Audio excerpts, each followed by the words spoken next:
Hi you guys, and welcome back to the channel. If you are new, hi, I'm Mary.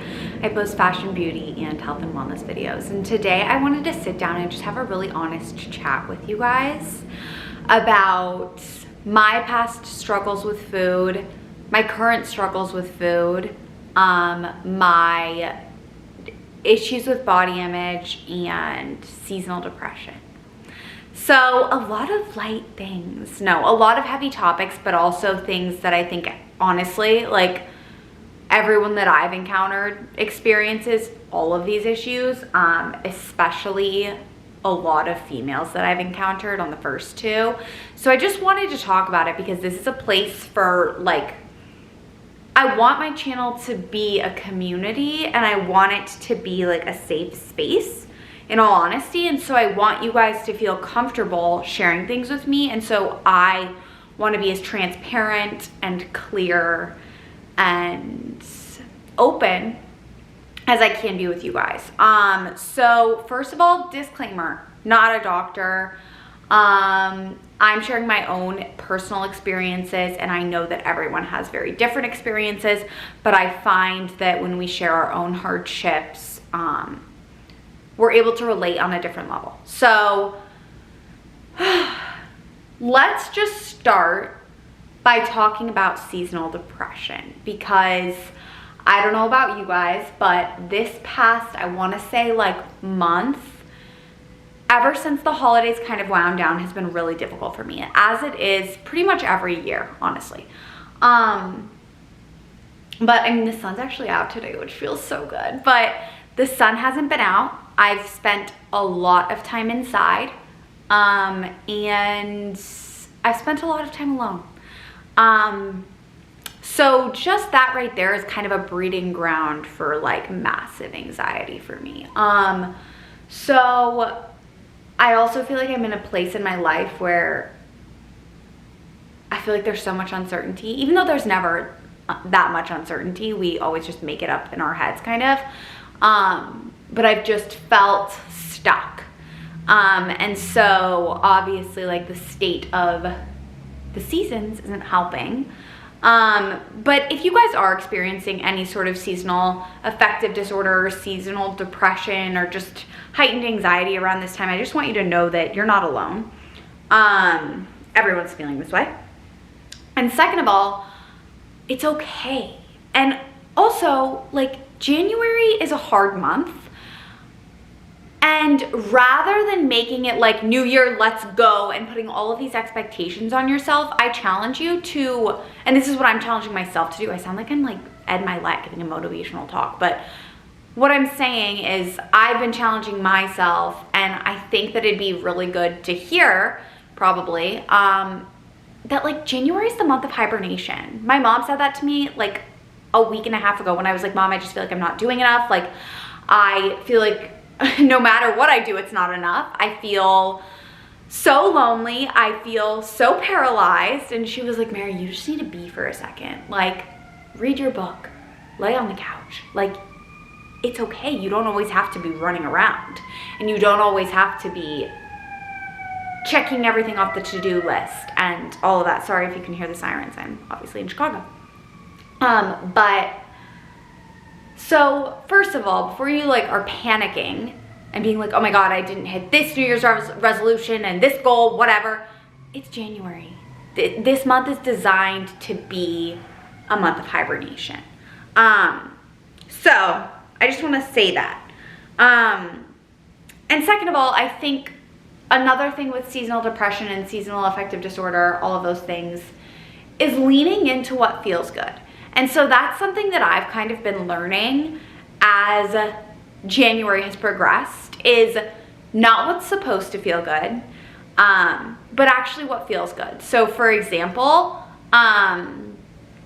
what's supposed to feel good in my regimented mind is waking up with the sun every single morning. However, yesterday morning, I got up at 8:45 and it felt so good. So good. And my body needed that extra sleep. My body needed more than 10 hours of sleep that night, and I feel so good about it. that doesn't change the fact that Blake woke up at 5:30 and did what he wanted to do, and he had the day off yesterday, so I expected him to like maybe sleep in with me, and I heard his alarm at 5:30. I mean, Blake is a different breed, so we can talk about that later, but he, you know, like, and again, like, this kind of goes off the fact that like everyone needs to do what they need to do for their mental health. And so like sometimes I find myself feeling guilty because Blake is like a really, like, you read about those guys like Jack Dorsey, like those guys who get up at like 3 a.m. every morning and they do their thing and then they hit the ground. That's Blake.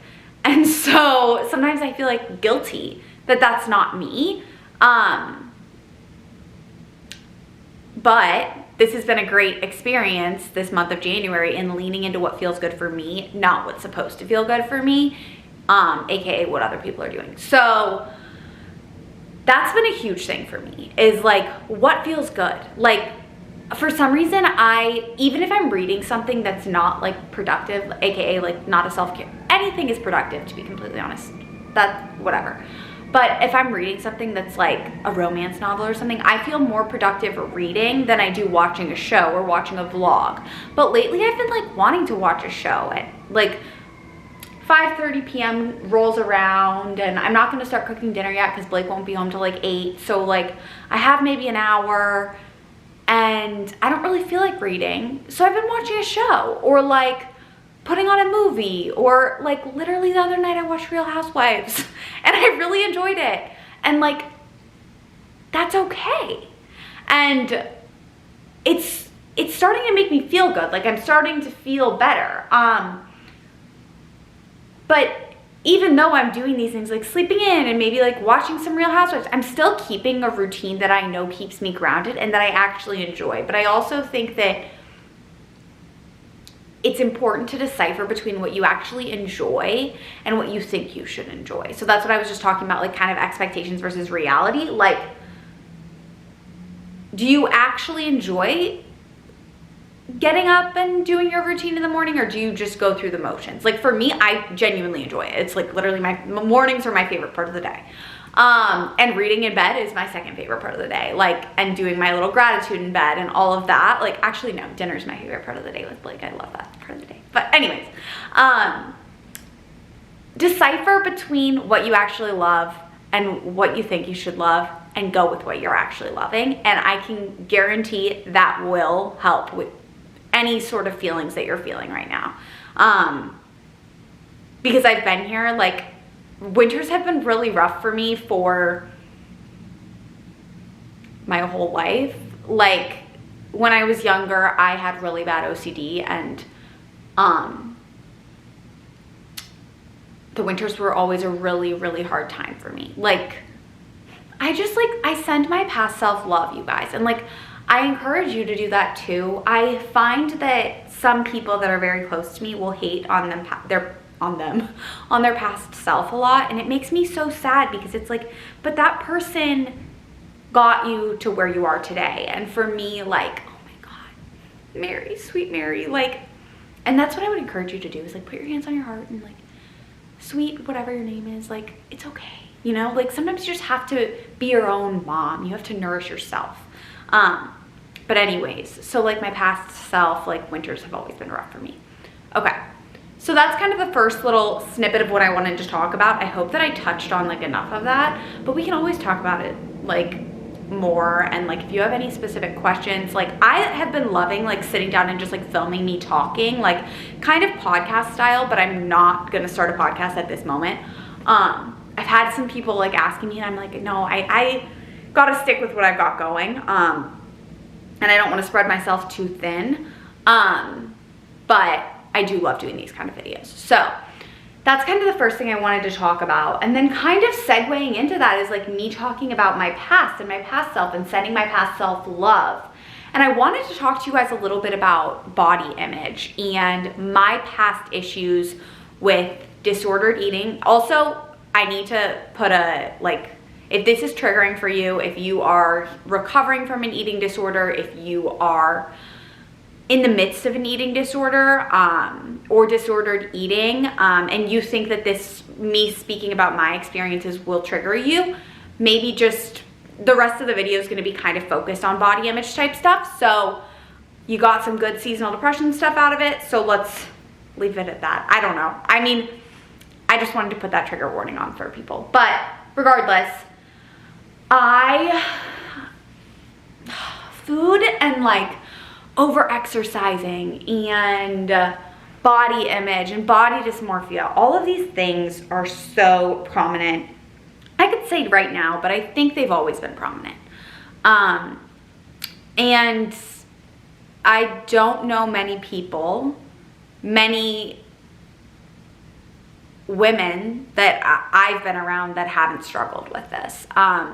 So it's something I really want to talk more about. And I've talked about this on my channel, and you guys know about my relationship with food and how it's kind of ebbed and flowed, but I also haven't talked about it in terms of recently. Like, I think I did a video on it way back when I first started my channel, but in high school I had a really, late high school, really horrible eating disorder. And ever since that, it's kind of been Mary in different ways. I don't know why I just referred to myself in the first or the third person, but it's almost been me trying to go different avenues in order to like pseudo heal that relationship without actually letting go of control. Which I think any sort of disordered eating or any sort of over exercising or anything like that, I think is such a personal journey. For me, I know it was always and is always rooted in control. And so, as I told you guys, I had really bad OCD when I was a kid. Those things don't just go away. I mean, look at my apartment, like it's spotless for a reason because I'm kind of crazy about it. But I think that, I'm trying to phrase this correctly.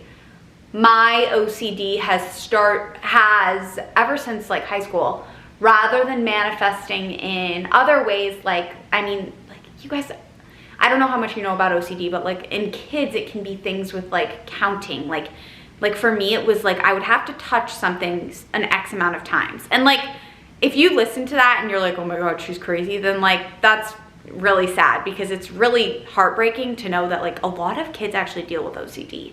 And anyways, long story short, I would like have to do things like that. And I would have these rituals and like random things like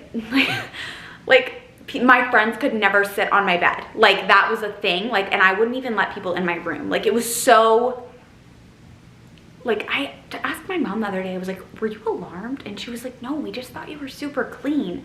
But like to me, like now, like that's kind of alarming. Like not letting people in your room because you're afraid of their germs, you know, things like that. Anyways, now it doesn't manifest like that, but it's definitely manifested in terms of controlling food.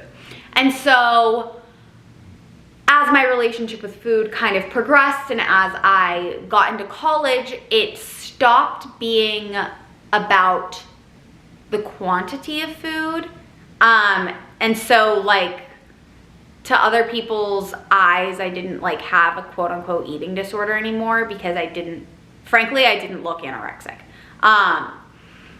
But it was more about the quality of food. And it was also about over exercising. Like you guys, until I started doing Tasha Franken, I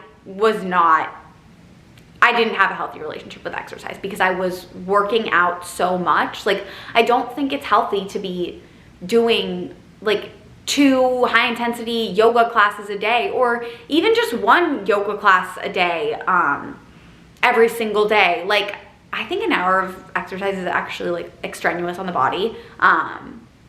But that's, you know what, that's my own personal journey with that. And like, I've found what works for me, and like a workout that I'm literally obsessed with. Like I freaking love Pilates. I love Tasha Franken. I love 20 minutes of movement a day. I love 40 minutes of movement some days. I freaking love it. I love walking. Anyways, so, and like, I used to like dread my workouts. Like I'd be like, oh my God, I don't want to go to yoga. And I would just like put it off and like whatever. And I still love yoga. Like I have a deep appreciation for yoga, but for me, it became like, I need to go to Sculpt. I need to go to bar. I need to be doing this. I need to be burning X amount of calories, which we can also talk about the Apple Watch that I do not wear anymore, as of very recently, but I'm so glad that I like put that to rest, because that was, first of all, the Apple Watch is, I just don't think it's necessary or healthy if you've had any sort of unhealthy relationship with food or exercise, for me. B, it just doesn't go with my aesthetic, you know? And C, I read this thing about maybe radiation through the Apple Watch. I don't really know, but I don't sleep with my phone in my room, so like, and I don't sleep with my Apple Watch on, but like, so why would I want my Apple Watch on every single day, all day? Anyways, where was I going with that? Oh, okay, so back to it became less about controlling the quantity, more about the quality. And it was like, and some people can be like vegan or gluten-free or things like that, and like, that's what works for them, or like dairy-free or like refined sugar-free, whatever. But I wanna say the past, I don't know guys, when did I stop? I was gonna say, when did I stop drinking oat milk? Because that was like something, it was like, I can't digest dairy. I can't digest gluten. Like, I just can't. But I wanna say it was probably in the past 6 months. I was like, okay, I wanna eat real clean food. I'm plant-based, I am. And that's something that I've always been. Like, I grew up plant-based because my mom always gave us wholesome, healthy plant foods. And I loved that. But I also grew up eating gluten, I grew up eating dairy, and I grew up eating the occasional meat. And so in the past 6 months, I have reapproached my relationship with food with a different mindset. And I can confidently say that I think my mindset around food is the healthiest that it ever has been, because I used to have to eat like the same thing every day, you guys. Like, you probably saw it in my vlogs. Like, I was pretty like, this is what I like, and this is what I want, and if we go out to dinner, like, that's fine, but I'd rather just like not, and like things like that. Whereas like, I mean, I still love to cook, like I still love to be home, I'm such a homebody, and like I still love certain things, like I love vegetables, like I just do. But I've also realized that like a couple times a week, like I love a few bites of red meat, and like a couple times a week I love fish, and I love pasta. It was always one of my favorite foods growing up, and not freaking chickpea pasta, like good semolina pasta that I make my own red sauce for, or I have with like a garlic butter olive oil sauce. Like, I love things like that. And I love toast with dinner. My family ate toast with dinner every single night. But I also love my ritual of like making a cup of tea and having a granola bar. You guys know I love the granola bars every night. Like, I love things like that. And so those are my little rituals that I love. And I love having my morning coffee ritual. But I think this kind of goes back to what I was talking about at the beginning of the video. Doing things because you have to versus doing them because you love them. And so I think that I have reapproached my relationship with food, kind of looping back, with a new childlike mentality, where I was actually talking to my sister, and this was what kind of inspired me to do this, was she was like, think about what we ate growing up. Like, what did you like growing up before any sort of issues with food had arisen? Like, what did you like? And like, lean into that. And so if you guys haven't noticed, that's why I've been on a baking kick, because I literally was obsessed with bacon growing up, and I'm still obsessed with bacon. And I didn't eat bacon for like 4 years because I thought that I'm vegan or I'm whatever. Like, and that works for some people. It just doesn't work for me. And so I think that is what I would encourage everyone to do. Honestly, regardless of if you've had issues with food or not, approach life, not just your relationship with food, not just your relationship with movement. Approach everything with a childlike mentality. That's what I've been doing lately. And like, honestly, this even loops back to like, do what feels good, because I'm starting to feel so much better, and I have a new and renewed like, okay, let's be transparent. Like, I grew up in a family who loves food. Some families do not care about food, but like my family, like, we know what we're having for dinner 2 days in advance. It was our life. Like my dad's in the restaurant business. So like we fucking love food.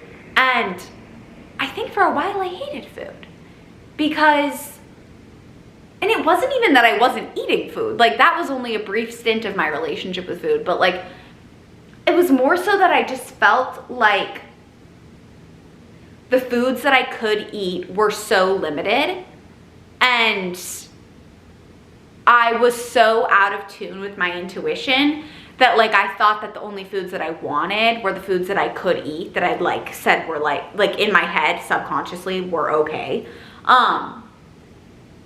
Whereas now, like, I don't know, I've just been having so much fun. Like yesterday, Blake and I were like, okay, what do we want to have for dinner? Like, do we want to, like, I was like, I'm kind of craving seafood. And like, I wanted seafood, and I was like, but I'm also craving like toast with some butter. And he was like, okay, like I could get behind that. And I was like, okay, but how do we turn this into a meal? And like, that's an art form for us. So we literally made the best meal. I have to tell you guys about it because it was so freaking good. Blake made scallops. He always does like the meat or the fish. Like that's his vibe. And he's so good at cooking it. Like he made lamb for us the other night. Oh my God. Oh my God. And I just like let him take it away. And that's something that I used to like not, like when Blake and I first started dating, I was like, I'll just cook everything. Like I just wouldn't even let him experiment in the kitchen because it was a fucking control thing. Anyways, and so back to what we ate. Blake made scallops and he cooked them in, fun tip for if you're learning how to like cook seafood and meat and cook it like really well, cook in avocado oil, cook on stainless steel. So we cooked on stainless steel, or he did, in avocado oil and butter. I don't know exactly how he did it, but all I know is that the scallops were like crispy and tender and delicious. And then I ran with the veggie sides, and so I made sauteed spinach and broccoli and a salad with just like really thinly chopped romaine, cabbage, and red peppers. And tossed it in a homemade balsamic vinaigrette that was so divine. And then we had a cheese that we got at Whole Foods. And like, again, cheese, like why didn't I eat that? Like cheese is good. Some cheese. Honestly, like I'm not a huge like cheese person. Like some people are, like my mom loves cheese. Cheese isn't really like my first choice, but like a good cheese is good. Anyways, this cheese was really good. The cheese man at Whole Foods told us to get it. And then I just like chopped up a few slices of sourdough and put them in the oven on broil, got them like nice and crispy looking, like golden brown, and then just put butter on them. We put the butter and cheese. It was so good. But it's things like that where like, and for a while, like, believe me, I think food combining is like amazing. And I think if you're trying to get into a healthier way of living, like check out my sister Feel Well by Anna's page. She talks about food combining a lot. I love food combining. I food combine in the daytime, but not every meal and especially not always at dinner. But like that was something that I was so in a disordered way where I could not stray from it. Like if I was having a carb, I couldn't have a protein. And that was a rule. Like that was a food rule. And so like, and I think honestly, like, for me, what has worked so well is just repeatedly, it's like exposure therapy, you know, like you just have to repeatedly break those rules and break those routines in order for like it to become less uncomfortable. Like, but I finally feel like I'm starting to be able to like love my body, love the things that used to stress me out, and listen to my intuition in a way that I haven't been in a really long time, like since I was a kid. And so, yeah, again, I don't know if this resonates with all of you. It probably doesn't. If this resonates with one person, it makes me happy. It makes me more than happy. But I think it's important that we share these things. And share our past struggles and our current struggles, because that's what brings us closer together. And so yeah, I feel like I am in a phase of life where I am just healing, and I'm learning and I'm listening, and I'm like, I'm feeling really good. So that's really all I wanted to say. But I'm really grateful for all of you guys. Like, seriously, so grateful. You don't even know. But thank you guys for watching this video. If you have any questions, always DM me on Insta. It's always like, everything we talk about is confidential. Obviously, I'm not gonna like go around telling people. And like, I would be so happy to talk to you guys about anything that you need, advice, assistance, just any thoughts that you have. So thank you guys for watching. If you haven't already done so, subscribe, follow me on Instagram and TikTok. And yeah, I'll see you guys in my next vid. Bye guys.